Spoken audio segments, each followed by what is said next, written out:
Museka.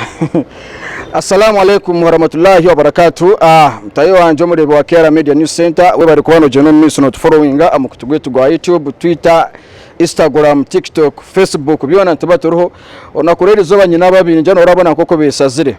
The baddest among the baddest. Bas. Okaniza na nizo munjeri endizo nko tumukicara kujinde bamutambuze byo nankeje byo sola konka ala nokusinga kubitegera. It's a Friday inokona ruga umuswara gahe. Yewe. Nakwachira Ramadan. Niyo wanyasha ninga ninya nakwachira. Kashata of course wa Afghanistan no inokwachira. Hata nanyo nakwachira. Iwona no guno star. Oh. Iwona no guno star. Tuna tulubastani. Sirika ono kachere na wawe. Nayenga just I'm the baddest among the baddest. Orichi. I'm Rob Bros Uganda. MC wa Uganda Chumita New Lion around the town. Mbalala. Chumita. Ndoko bachimita mba. Program zitu nbano muzimanya ni zigizaga byo nambone birazeme bigambo mu bikirizo koko biratambore kana no twemerera aha nembabaza mukama akoka tune kora mutambara kurunjo mu miso gayi notero njaga. Njaga tingu junywa nanyi koneruka nkakurese gayi ndio musiramu ujinika wajana ini ndio musiramu walai tunachanga koko musiramu natakubura kutera njaga nabuziye notero njaga nebasa kununkira kongate ndikora DJ waya umusiramu wawe boko DJ waya nataka muhuraga blood nebasa nabuziye weza notero njaga nga tukutera njaga tekuntera ye niyo kugitera na nagireba ningitere mpiyo igenda okay no kugitera njaga kokate kumutera tuyoje no miss chechiro bros yo Rama gambocha Kera Media yeriko we are training everywhere by the way kagamaza yanzura uzaba kureba bakumanya yes amanya nedowozi bamuyise MC wa Uganda a New Lion in Barara. I do art and craft, DJing, MCing. Biona Taito Chumita, just one word. MC wa Uganda Chumita. Chumita katugaza naka Chumita edowozi iraka DJ waya abwejenderwa gaye no Chumita Chumita manager kana musasa oina manager mukazi ninga no musiza nyine babiri ino musiza no mukazi akusinga kukora no omukazi nafa yabyo kulya obutete kutambuza papula simanya corporate bityo kunafuna gigs ebya Chumita takunchereza aho nindeba rubazu kubanga nabiza mu bwa manager bwa bwahinduka DJ waya tora kumanya wakoruga DJ waya noruganke nyowe ninzarwa kashari ahambara rubindi kenyine ndiga rubinda ahenyine ndio mwana wa kashari ensi y'amateno bwoki na ruga rubindo mu cyaro tikiri cyaro rubini ne town na map ya Uganda na ruga rubindo mu cyaro yari hinabwizibwera atubwizibwera ne cyaro aho nano cyo kimwagaye rubindi buzubwera ina hazara wanka nashana goyi rubindi narabwizibwera ngakatera katerera na rubinda mu cyaro kana hagamba wa Muhammad no hamanyiyo na hamani katera ne wanya yamate ni nzo MS kuri sense yona you like Dubai no manyamata go kurugara rubindi buri amatago kurugara rubindi buri izo bagakiza moto gakiza barat kagari kimanye kurugara izo ngo katera ne license yona ebitoke ochegera bari mu ntaro zabo kotoni butimo cyo nakirga katera kandi kizo mu nzu zahe ati katerera nkaza yo kusinaterwa umucucu wazaye wakora show ukajana nawe ndagire yo kagire Muhammad kagire ba internet I know kugeza ukaroka kitera katera ni wamanga akazayo konka yanyebwe nyuma yayibwa spaste nyuma tarantwire kuto kumanya gaye azetse umusumari gware mama toreza makapera music cyo yine hati ni DJ nyondi DJ no selecting but I can say something here. Yeah man, 20. Are you ready for the party today? We're gonna march it tonight. 20 Chumita Uganda, Biz Ate, MC wa Uganda, kaboom. Tino muyaye wa rubinda hano yambuye nemba bazoyeriza ati kumakwerawe konka gatubase kubantu jeno miso mucugumisirize nsakwa jeno miso parampara izuka bakuteka musente tunabambara community institute mbara community institute nesangwaho umutiswahili kandi bakujya mutoro mwana wawe oreke ngaso kwana jeno miso kwana ega ibye mukono na nebindi binji cyakireke bye mukono ubeno mangu nebintu binje biharani kuvuga motoka plumbing ebye byamize naci na nebindi kandi abantu binjira bakona munonga mize mbona to mwana wawe tamuyise byamize ubeno mangu wazo mukindi no miso Rob Bros senior kabaka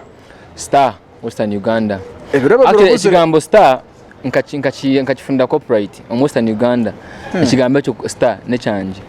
Rabu Jack ajerangiyo ukajango no isonga ki niyo foko ki ameveko king bro ameveko king Rabu Jack ajerangiwa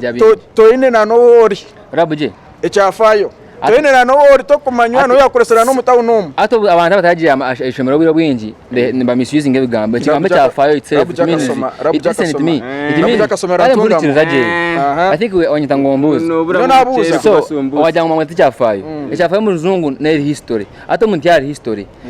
ntumugambe past tense that's why he is called Ekyafayo akabaro it's okay unkana nabo yaba ari wabo mu cyaro side za Rwashamire ruborogota nkokwe ni nati nyakiri but is in the past tense anyway turije kayo ko tya direto echo timbirumu not really is my guy nenga yokuva na kurga kajya nyundi wa story it means in his perspectives na hakoma kutekute ayo narabuje mukafachi kama isongire na kejiriri bare na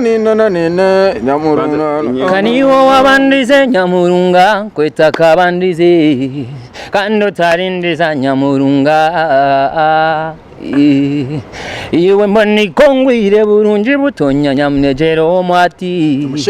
we michomero njinke yo musista ayechumire munongati yes mutayi wanje echo cyacu ngara turejero miso parampara utora kumanya mudakika nkemo 2-3 yo narabuje mukafachi aho chesongoro echo kandi yacha ndicho no chesongoro chika it was my idea nkana cause the first song called kabigare nkwata so tichako aje nkanchikolia kasese some studio za kasese so nize na idea if I rewrite it and give it a better title called Nyamurunga then nachandika ni ja studio South Africa by then nona enkora njiyo mcharo katera narabuja ali wabo katera na I called him na akali wabo katera akali wabo side zamba itanka wabo tungama Rwashamire so I called him azangi haya mahembe kama cheshongoro aura konka bakantero mahembe Rwashamire ngantire kama engambe kama chanagamba wanyuma amacha so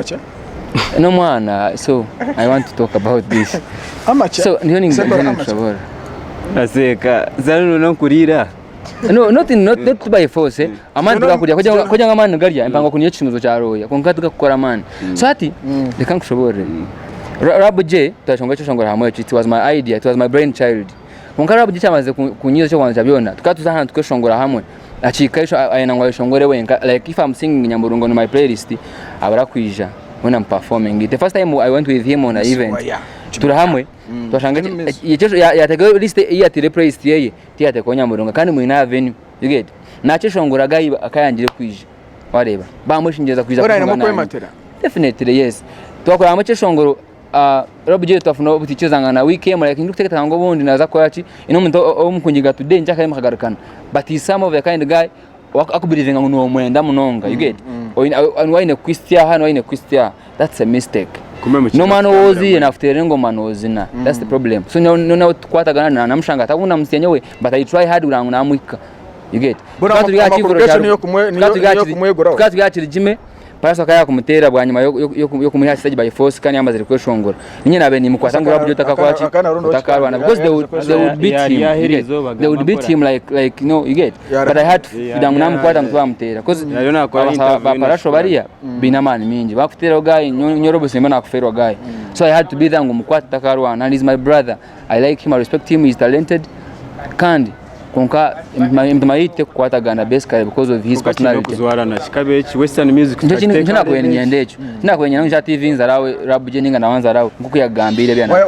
no jesonga ya Robros na Rabuje no jigambo chi ensonga ya Robros nyone nensasa na munonga tindi mwesongozi konka besongozi ba western bakwekola ibiyegare nyuma munonga toko basa gukora show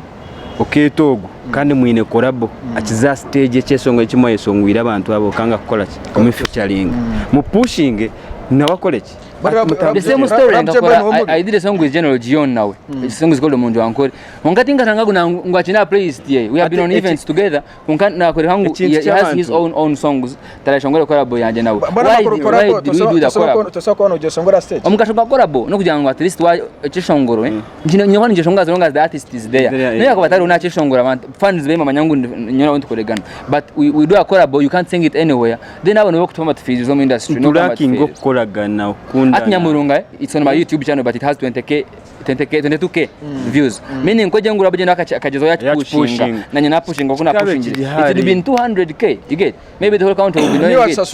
I paid everything yana video onkayambale menga video ngakole sentence that was a mistake because nyowe I did what I could afford I paid for the audio video yankabasi bakinogera wagirebero video zene neza sinjika kashanjuna namutware gumune chweka ezukusingayo. So how does he be expect Nyamurunga kuba ni yaba the best of his videos when he has worked with me? Abocheze yeza Yesu eze nakora umsimo room ya green screen abocheze stars za manu mnongo. Nyamurunga actually is a better video and very okay, but umutima gweye ngumuri hangu nyoti ndakwachi